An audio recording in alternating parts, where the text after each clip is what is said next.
The art of keeping is an art that we must develop as leaders, because I don't think that God has a problem with giving us anything. But there's a challenge in us keeping that which God has given to us.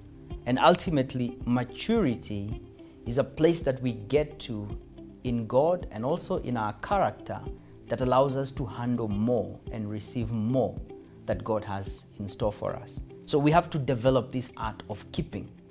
So when I look at everything that God gives to us, He gives it to us in the form of a seed. And we are co-creators with God, where God expects us to really, work at what it is that He has given us and make it flourish and make it great. When He put man in the garden, He put him in the garden to tend it and to keep it, which is an important thing. And it's an art. The art of keeping is the ability to steward that which God has given you and help and realize its full capacity and full potential. That's the art of keeping.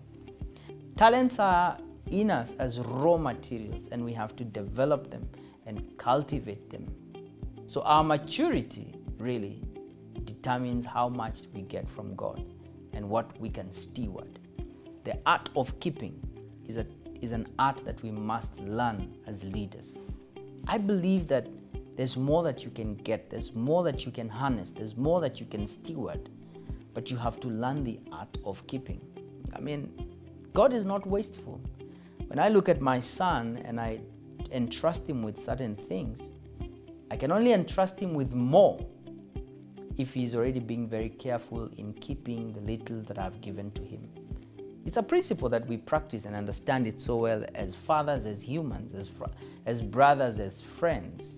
The banks don't give you $1 million if you are not able to pay 100,000. So it's this idea that when you are able to keep that which you have, tend it, steward it, shepherd it well, be accountable, and produce maximum with little, it's only then that you're entrusted with more.